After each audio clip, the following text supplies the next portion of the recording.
Die Death has 5 killers at the moment, each of them being very different, having unique abilities and different playstyles.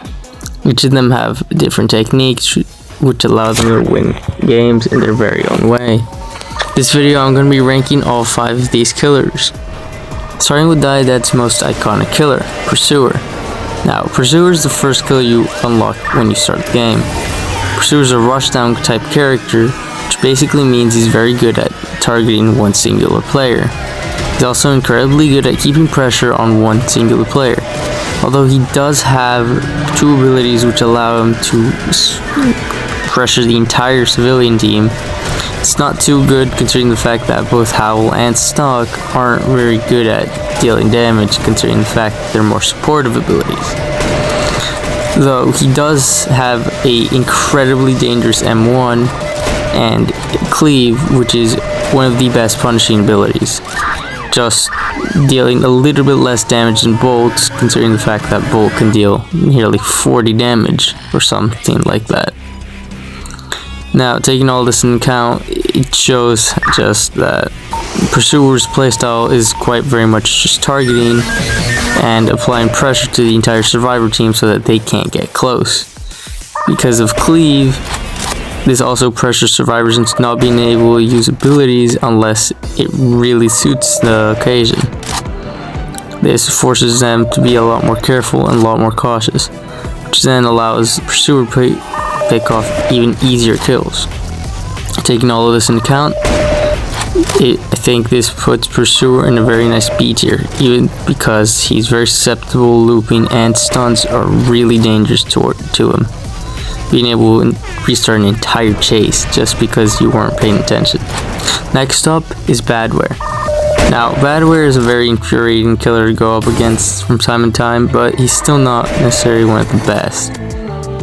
Now, see, Badware is a very interesting type of killer because he's very different compared to all the others.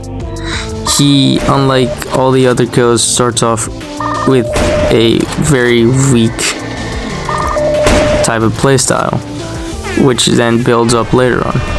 Though, if Badware is left unchecked, then he can be quite the punishment tool.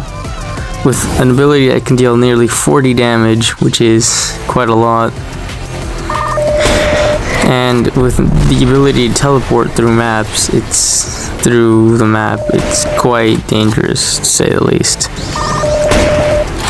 But that it would be a lie if I weren't to include all the debuffs and all the problems he does have. Starting off with how weak he is against a lot of teams, considering the fact that any stunner with a revolver or a punch or a taunt could just get in the way of your bolts from punishing another civilian, or just how a bunch of civilians can just split up to get rid of your computers. Though I won't lie that once he can just focus onto one target, that one target tends to be quite cooked. Now, that's one thing Badware is really good at, pressuring the entire team and then being able to single out the target in the end. Something Pursuer wasn't able to do, considering the fact he has to immediately single out a target. Though his speed boosts are very good, it's just really worth noting the fact that his computers are really easy to break, and it forces you to be very aware of where your computers are. But paying enough attention, I think you should be fine. And if you are very attentive and are ready to punish any survivor, then I think Badware can definitely get a very solid A tier. Now, for everyone's favorite French guy, we have Artful. Now, funny enough, Artful is quite a slow killer, considering the fact that he has much less stamina compared to survivors and other killers. Well, then again, 10 stamina less isn't too much, but it's still enough to just like force you into using your abilities and make you very, very reliable on them. Now, he is a killer who really does thrive off of mistakes, on positioning instead of mistakes on timing, which is something that other killers really just don't specify in. So depending on how you like to play, this could be a killer that could even get all the way up to S tier for you. But if we were to compare him against other killers, he isn't too good at singling out survivors, and he's incredibly map dependent, and with all that taken into account, he's also even more susceptible to stunts than even Pursuer. Taking all this into account and seeing how his rework quite very much nerfed his M1s and slightly nerfed his walls in some ways, considering the fact that it takes longer to build those walls. The repurpose did make him a lot stronger in some ways. The rework itself kind of just nerfed him, which kind of puts him down to a B tier. Now, for the poster child of this game, Harkin, she is quite the new killer, basically meaning she's not too balanced, which is very fair, considering the fact that making a new killer must not be very easy. Now, Harkin is quite a mixed bag. She has quite a lot of strengths that other killers have. I mean, she has a way to speed herself up, just like Artful.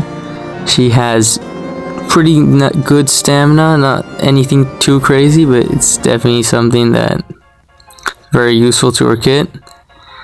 She has one of the best projectiles in the entire game. Probably a little bit less stronger than Killjoy's missile, even though Tango does ragdoll the survivor towards you. Though the fact that you heal the survivors makes it quite a strategic tool, which does require a lot of thinking.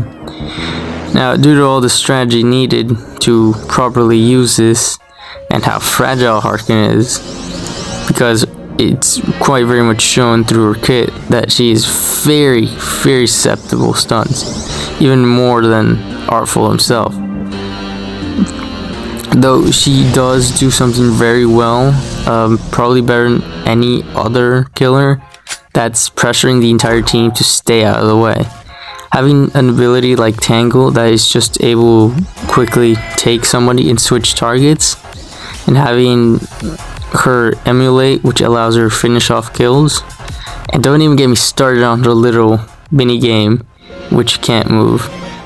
All of that just allows her to just apply pressure to the entire team without having to have her actually close by and shooing everyone away.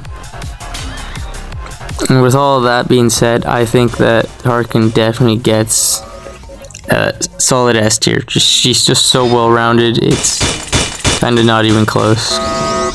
Now, for my favorite killer, I'm gonna make this one a little bit quick because you know, Killjoy, he's my goat, so I might make a video on him all by himself. Now, Killjoy is certainly a very good killer who really does thrive off uncoordinated teams, which is very good in public servers, but all it takes is 2 people on a call, and Killjoy's a lot worse if that happens.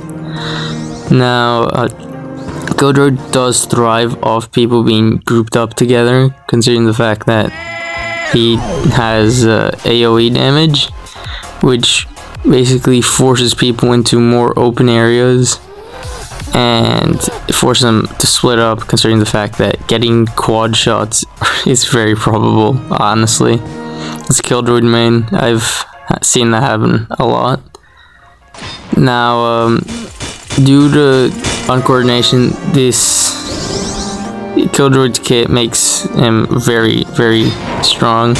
I mean, with an ability like Killbots, which basically force people to stick together, you can just use your abilities and the map itself to turn it against the survivors, which is really strong. And although other killers are able to do this, he's able to do this quickly. His high mobility with his flight allows looping to be quite challenging.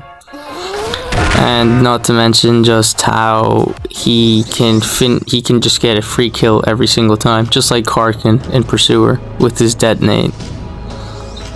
Although he doesn't really punish very well, and he is slightly map dependent, and requires the civilian team not to be very aware, I still do think he gets a A tier. Now that's all for the video. I hope you guys liked it. Please like and subscribe. See you next time.